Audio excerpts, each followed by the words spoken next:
तो प्यारे बच्चों, स्वागत है आप सभी का हमारे YouTube channel We the Learners पे।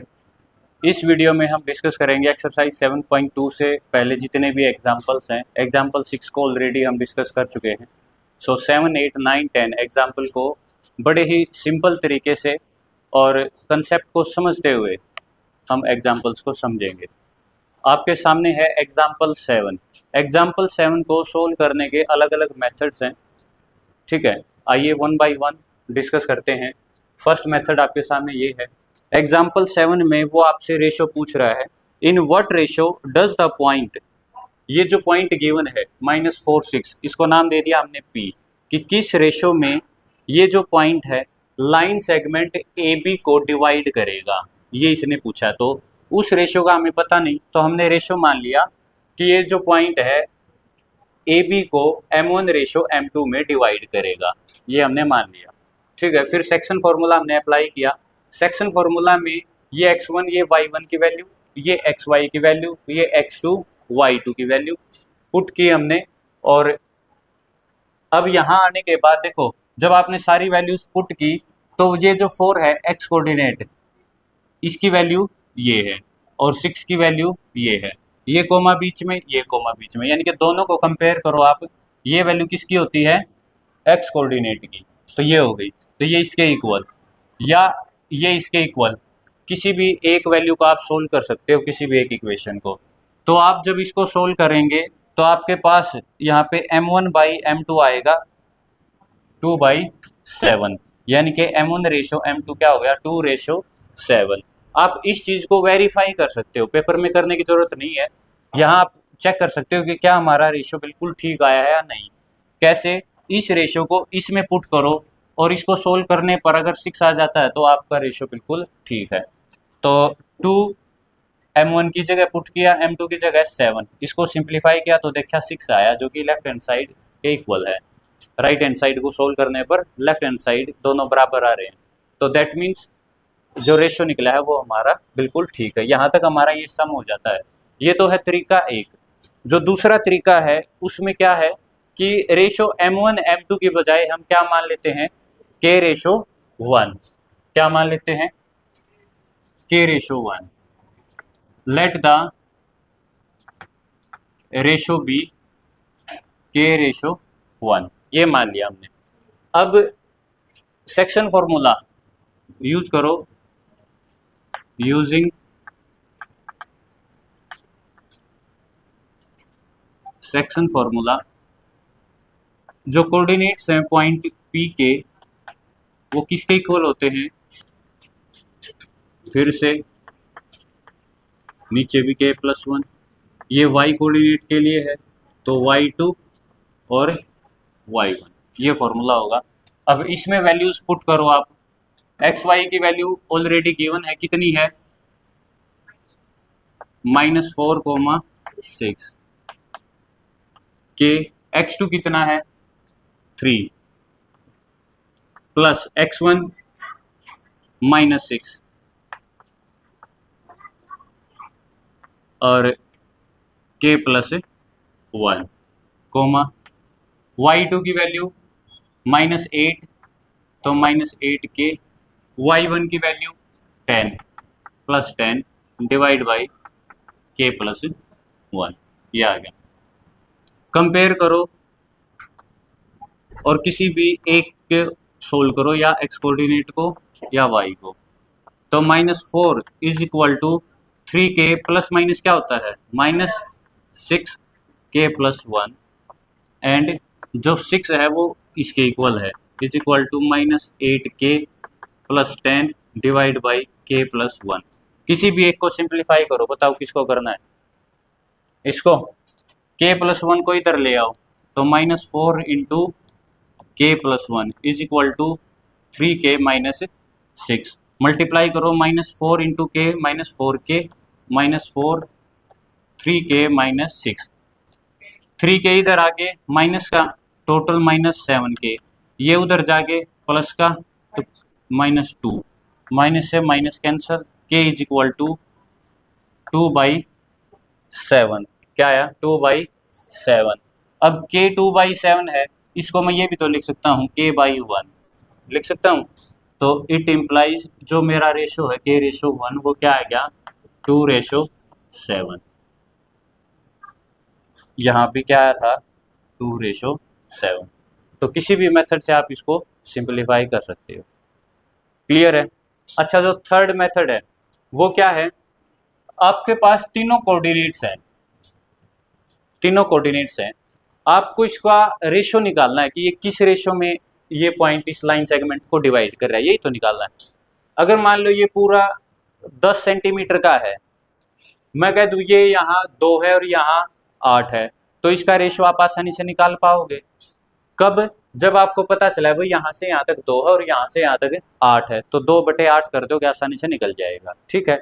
अब वही चीज हमने प्रीवियस जो एक्सरसाइज थी उसमें सीखा था, एक डिस्टेंस फॉर्मूला। तो डिस्टेंस फॉर्मूला अगर मैं लगाऊं तो ए से पी तक का डिस्टेंस निकाल सकता हूं और फिर पी से बी तक का, दोनों डिस्टेंस मेरे पास आ जाएंगे, दोनों को डिवाइड कर दो यानी कि रेशो में ले आओ। ठीक है, करो एक बार। पहले ए से पी तक का डिस्टेंस निकालो, निकालो एक बार। ये तो है मेथड 1।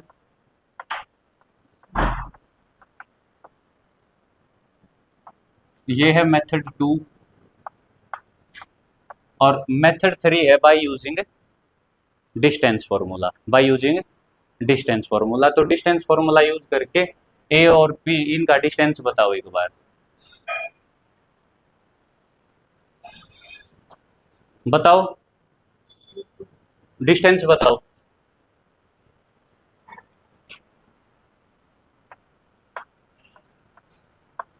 मेथड 3 में आप क्या करोगे, using distance formula, you will be using distance formula to calculate the distance AP and PB।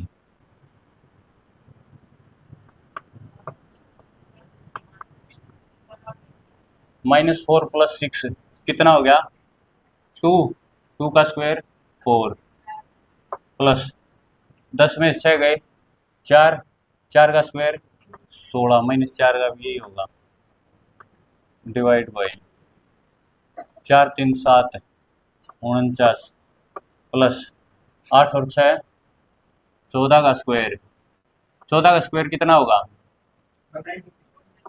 Very good 196। साथ के साथ पार्टिसिपेट क्या करो, सोल्व क्या करो। 20 196 और 49 कितने हो गए,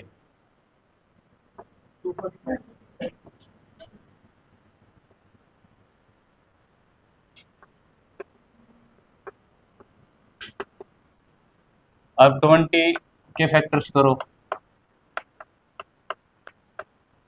20 को क्या लिख सकते हो 2√5 और 245 को क्या लिख सकते हो, फैक्टर करो 245 के,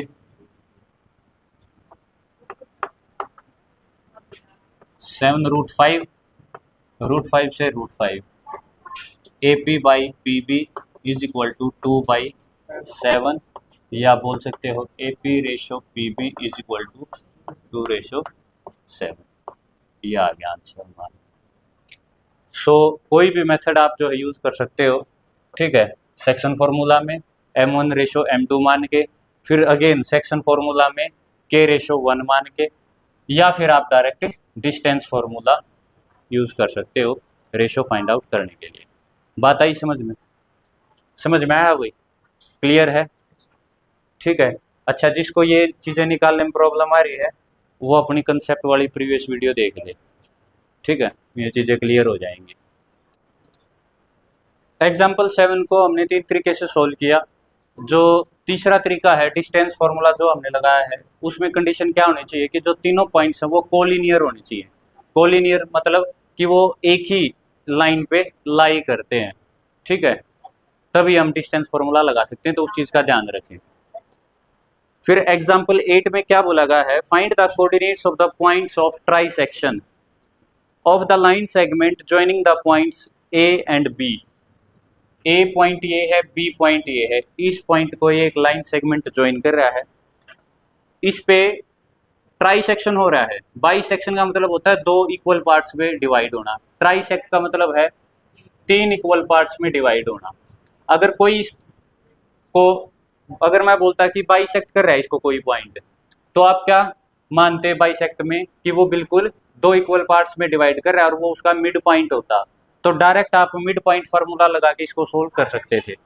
क्वेश्चन बन गया यहीं पे, क्या बन गया क्वेश्चन कि अगर मैं ट्राई सेक्शन की जगह क्या लिख देता, बाई सेक्शन, कि एक पॉइंट पी है वो इसको बाइसेक्ट कर रहा है, उसके कोऑर्डिनेट्स निकालो। बाइसेक्ट कर रहा है तो रेशो क्या बनेगा, 1:1, ठीक है, डायरेक्ट मिड पॉइंट फॉर्मूला लग जाएगा।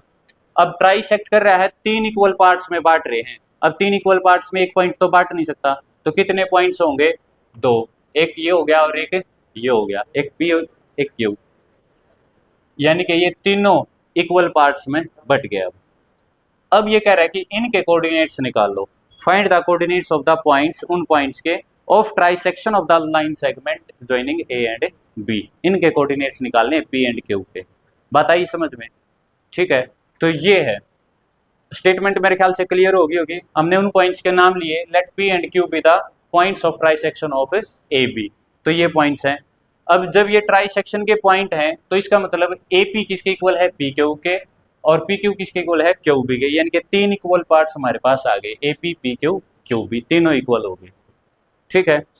अगर मान लो ये पूरी ये 8 सेंटीमीटर होती और मैं कह देता भाई इसके ना बाइसेक्शन हुआ है, तो दोनों पार्ट्स कितने कितने के होते, 4 के, कितने के होते, 4 के। अब मान लो मैं कहता हूं कि ये 9 है, इसके 3 पार्ट हो गए, तो तीनों पार्ट कितने के होंगे, 3 के। फिर मैं अगर उसका रेशियो कहता तो सभी का रेशियो सेम आएगा या नहीं आएगा, भाई ये भी 3 है, ये भी 3 है, ये भी 3 है, 3 को कट करो 1 1 1 आएगा। तो यानी कि अगर इनका रेशियो हम चेक करेंगे तो कितना आएगा, 1 1 1। अच्छा, ए से क्यू तक का करूं तो मैं, एक तो ये हो गया और एक ये हो गया, तो ए से क्यू तक का कितना हो जाएगा।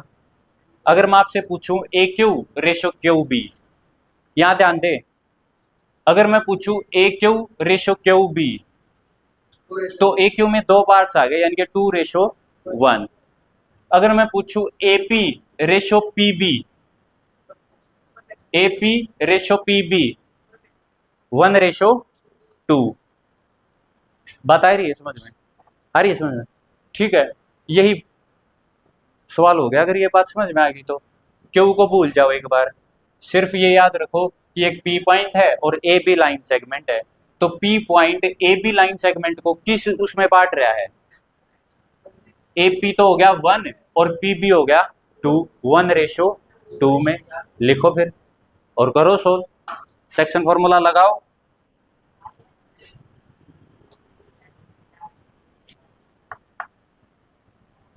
अगर ये तीनों इक्वल हैं, it implies P divides A B internally in the ratio, P जो है पूरी ए बी को किस रेशो में डिवाइड कर रहा है, 1:2, 1:2। तो ये M1 हो गया और ये M2। Using section formula,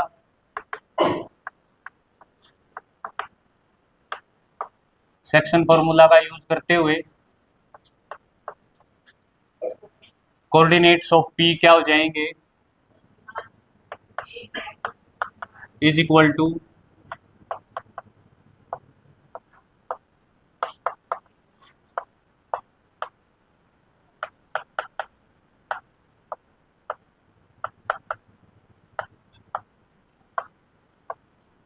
x2 x1 y2 y1।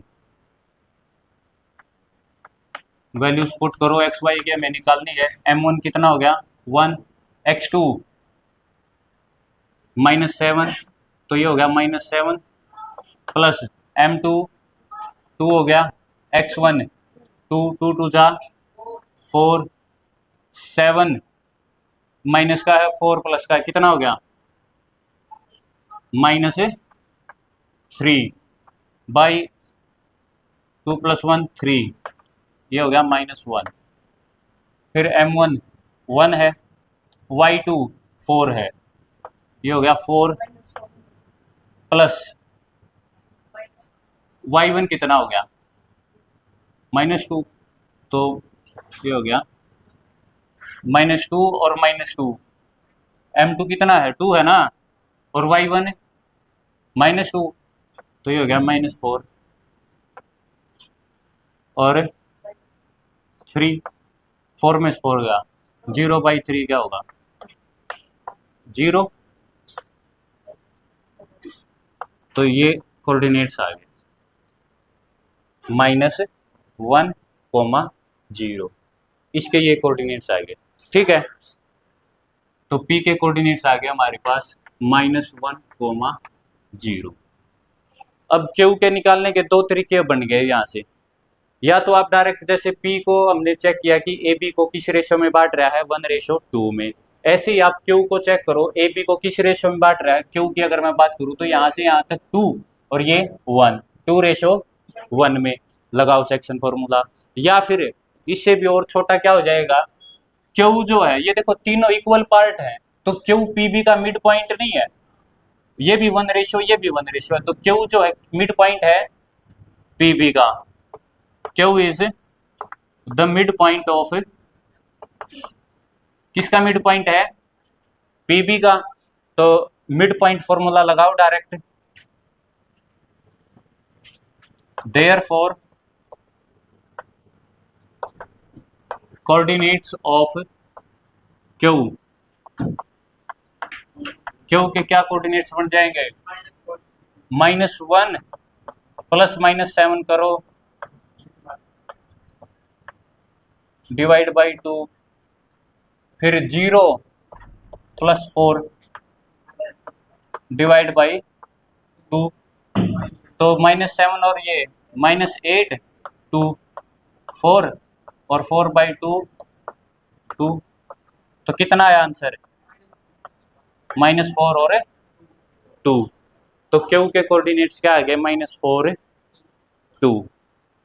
ठीक है, इस सिचुएशन को, ये जो पॉइंट्स है ना, इनको अगर आप ग्राफ में रिप्रेजेंट करोगे तो और क्लियर हो जाएगा। ठीक है, इसके ग्राफ में जब इन पॉइंट्स को रिप्रेजेंट करोगे तो आप देखोगे कि ये तीनों बिल्कुल इक्वल आएंगे।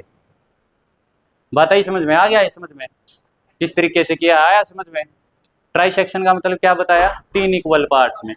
अच्छा, इस पे ध्यान दो एक बार, ये बार बार इंटरनली क्यों बोला जा रहा है, इसकी जगह एक्सटर्नली क्यों नहीं बोल रहे, बार बार इंटरनली बोल रहे हैं हम, एक्सटर्नली क्यों नहीं बोल रहे इसको, क्या डिफरेंस होगा अगर मैं बोलूं कि P पॉइंट AB को इंटरनली डिवाइड कर रहा है कुछ रेशो में, और मैं बोलूं P पॉइंट AB को एक्सटर्नली डिवाइड कर रहा है कुछ रेशो में, तो क्या डिफरेंस होगा दोनों में,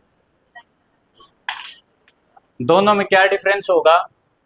ये देखो, ये मान लो A है, ये B, यहाँ पे मैंने रखा P, M1 M2, मैंने कहा कि AB एक लाइन सेगमेंट है और P कोई पॉइंट है जो इसको इंटरनली M1:M2 में डिवाइड कर रहा है। इंटरनली का मतलब है कि वो जो P पॉइंट है वो दोनों के बीच में आएगा, दोनों के बीच में आएगा जिन पॉइंट्स को वो ज्वाइन कर रहा है। बात आई समझ में। अगर इसी को मैं एक्सटर्नली बोलूं, एक्सटर्नली में क्या हो जाएगा, इनसे बाहर आ जाएगा लेकिन इसी पे आएगा। ये तो था लाइन सेगमेंट, अब इसको एक्सटेंड कर दिया मैंने, ये लाइन बना दी। ठीक है, अब यहाँ पे मान लो ये पॉइंट P है, ये एक्सटर्नली हो जाएगा जब इससे बाहर आ जाए, इस लाइन सेगमेंट के बजाय इस लाइन पे आ जाएगा और इनसे बाहर आ जाएगा। अब मैं क्या बोलूंगा, PA और PB, अब जो रेशियो है ना वो ये आएगा PA PB, यहाँ से यहाँ तक, फिर यहाँ से यहाँ तक, इतना इतना, ये एक्सटर्नली हो जाएगा। सो इंटरनली अगर पॉइंट किसी रेशियो में डिवाइड कर रहा है, दैट मीन्स वो पॉइंट उनके बीच में है, उसी लाइन सेगमेंट पे है। अगर एक्सटर्नली है तो वो उससे बाहर है, एक्सटर्नली का क्वेश्चन नहीं आएगा। ठीक है, ये हायर क्लासेस के लिए है, पता ही समझ में, हमारे सिलेबस में सिर्फ क्या है, इंटरनली। क्लियर है, चीजें आई समझ में यहाँ तक। चलो नेक्स्ट एग्जाम्पल। ठीक है भाई, एग्जाम्पल 9, एग्जाम्पल 9 में क्या कहता है कि 2 पॉइंट्स हैं, उन पॉइंट्स का नाम हमने दिया, एक का A और एक का B। ठीक है, ये 2 पॉइंट्स गिवन है जिनके कोऑर्डिनेट्स गिवन थे। ये कहते हैं कि ये जिस लाइन सेगमेंट, अब इन दोनों पॉइंट्स को ज्वाइन किया तो एक लाइन सेगमेंट बन रहा है कि इस लाइन सेगमेंट को वाई एक्सिस कट कर रहा है, डिवाइड कर रहा है, वो रेशो बताओ किस रेशो में डिवाइड कर रहा है। तो पहला क्वेश्चन है ये। फिर इसी में पूछा इसने कि जो वाई एक्सिस जिस रेशो में भी इसको कट कर रहा है, एक तो रेशो निकालना है, फिर ये पूछ रहा है कि जिस पॉइंट पे, पॉइंट ऑफ इंटरसेक्शन, मान लो ये पॉइंट है, इसका नाम लिया P, इसके कोऑर्डिनेट्स भी बताओ और रेशो भी बताओ। तो इसमें 2 चीजें पूछी गई हैं कि ए भी एक लाइन सेगमेंट है, उसको वाई एक्सिस कुछ रेशो में डिवाइड कर रहा है, वो रेशो नहीं पता, वो रेशो निकालना है। फिर ये पूछ रहा है कि जहां से वाई एक्सिस इसको कट करके डिवाइड करेगा उस रेशो में, उस पॉइंट ऑफ इंटरसेक्शन के कोऑर्डिनेट्स भी निकालो, वो पॉइंट भी निकालो। तो उस पॉइंट का नाम हमने रख लिया P, कोऑर्डिनेट्स मान लिए एक्स वाई। बात आई समझ में? इसको अब 2 तरीके से निकाल सकते हैं, या तो रेशो मान लो M1 रेशो M2, या रेशो मान लो K रेशो 1। दोनों तरीके से कर लेते हैं यूजिंग सेक्शन फॉर्मूला। जो कोऑर्डिनेट्स होंगे P के,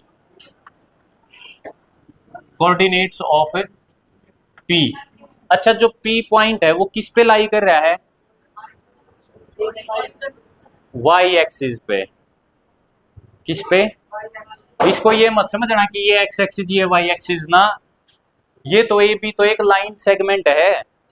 जब इसकी ग्राफिकल रिप्रेजेंटेशन करोगे तो तब और अच्छे से क्लियर होगा। ए बी तो सिंपली एक लाइन सेगमेंट है, वो कैसे भी हो सकता है, प्लेन में सीधा तिरछा कैसे भी हो सकता है। हाँ ये जरूर है कि उसको वाई एक्सिस कट जरूर कर रहा है किसी रेशो में, बस ये बात समझाने की कोशिश की जा रही है, इसको ओरिजिन नहीं मानना। अब वाई एक्सिस उसको कट कर रहा है तो वाई एक्सिस पे जो पॉइंट होगा, इंटरसेक्शन पॉइंट जो होगा वो वाई एक्सिस पे लाई करेगा।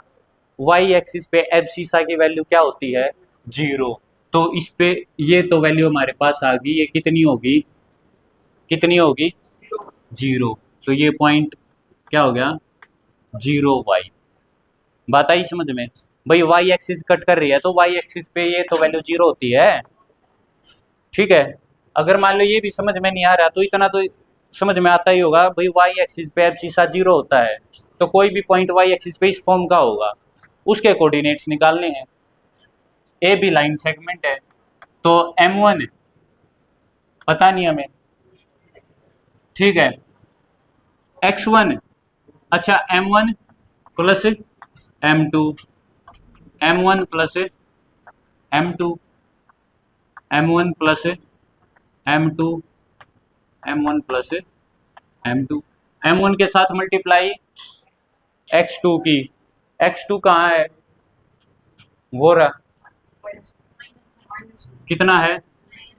-1। अब -1 के साथ मल्टीप्लाई करोगे तो ये माइनस का हो जाएगा। फिर M2 के साथ मल्टीप्लाई X1 की, यानी कि 5 M2 हो गया, ये पता ही नहीं हमें। फिर आगे चलो, M1 के साथ मल्टीप्लाई Y2 -4 M1 हो जाएगा। M2 के साथ मल्टीप्लाई तो ये कितना हो जाएगा? -6 M2। अब यहाँ पे देखो ये आ गया हमारे पास, एक वैल्यू ऑलरेडी हमें पता है, इसका तो हमें पता ही नहीं। जब आप इसको कंपेयर करोगे तो इस वैल्यू को मैं किसके इक्वल पुट कर सकता हूं? 0 के। ऑन कंपेयरिंग, जब आप कंपेयर करोगे तो मैं लिख सकता हूं ये 0 इसके इक्वल है, यानी कि -M1 plus 5 M2 divide by M1 plus M2। और दूसरी चीज जो y है वो किसके इक्वल है? -4 M1 6 M2 divide by M1 plus M2। अब इसमें तो 2 वेरिएबल हैं, 3 हो गए, सोल्व नहीं कर पाओगे, इसी को सोल्व करेंगे। M1 प्लस M2 इधर जाएंगे मल्टीप्लाई, 0 के साथ किसी भी चीज की मल्टीप्लाई 0, तो यानी कि 0 is equal to -M1 plus 5 M2। बताओ हो गया यहाँ तक? अब यहाँ से M1 बाई M2 करना हमें, M1 को इधर ले आओ, प्लस का हो जाएगा इज इक्वल टू 5 M2, यहाँ ध्यान दो, M2 को ले आओ इधर, इधर मल्टीप्लाई में है, इधर डिवाइड में हो जाएगा 5, इसको क्या लिख सकता हूँ मैं, 5/1। इट इम्प्लाइज जो रेशो आया है M1 रेशो M2 वो कितना आया, 5/1 रेशो ही निकालना था, आ गया भाई। अब जब रेशो आ गया तो ये वैल्यू इसमें पुट कर दो, पॉइंट भी आ जाएगा, पॉइंट के कोऑर्डिनेट्स भी निकालने हैं, एक तो 0 है, दूसरा y की वैल्यू निकालनी है, y की इसमें पुट कर दो अब इस वैल्यू को, तो M1 की कितनी है 5 और M2 1, इसको नाम दे दो इक्वेशन 1 और इसको equation 2। So putting this value in equation 2, y क्या जाएगी, y is equal to -4, M1 कितना है 5, ठीक है, -6 M2 कितना है 1, 5 + 1 5 का 20 और 6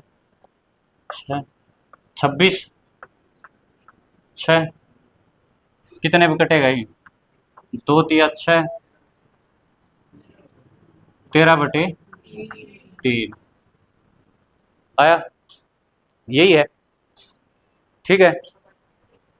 यानी कि वो जो पॉइंट है उसके कोऑर्डिनेट्स क्या हो जाएंगे,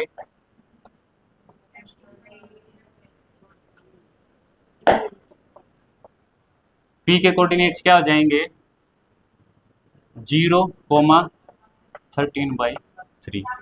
कोऑर्डिनेट्स निकाल दिए, रेशियो निकाल दिया, दो ही चीज पूछी थी, ठीक है।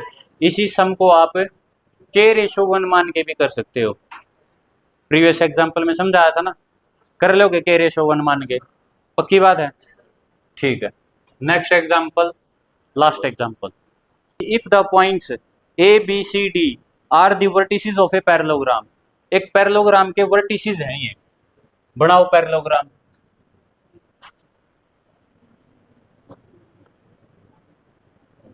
इसके वर्टिसेस हैं टेकन इन ऑर्डर, ऑर्डर में जरूर, ऑर्डर मैंने बताया था किसी भी फिगर की अगर आपको नेमिंग करनी है, उसके वर्टिसेस लिखने हैं, तो आप या तो क्लॉकवाइज चलो या एंटी क्लॉकवाइज, किसी भी एक पॉइंट से शुरुआत कहीं से भी कर सकते हो। मान लो यहाँ से शुरुआत की A B C D, ये नहीं होगा A B C D ना, ऐसे ही एक प्रॉपर ऑर्डर चलेगा।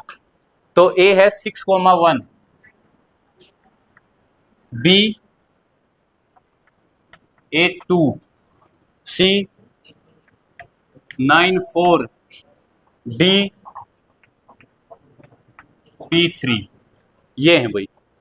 Find the value of P, P की वैल्यू निकालनी है।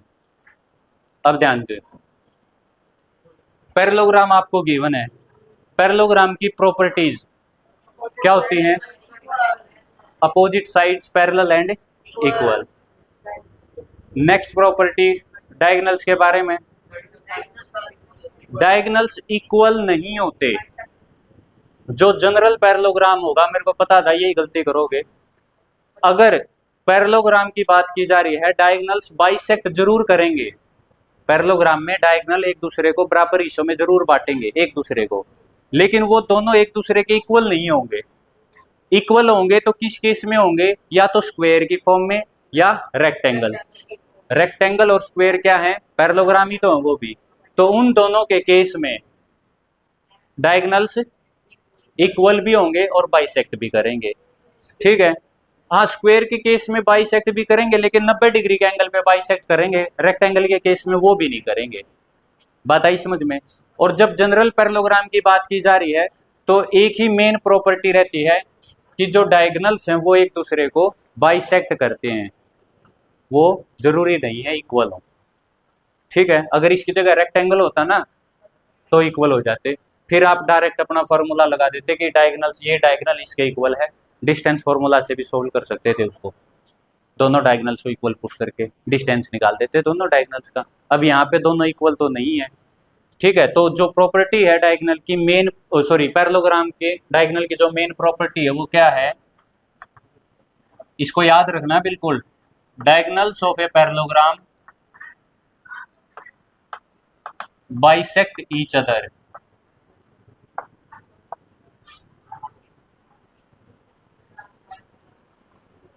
एक दूसरे को बाइसेक्ट करते हैं, and are not necessarily equal, जरूरी नहीं है इक्वल हो, बाइसेक्ट जरूर करते हैं, याद रखोगे। अब डायगोनल्स बनाओ, AC। अब देखो कहने का क्या मतलब है कि जरूरी नहीं है AC BD के इक्वल हो ना।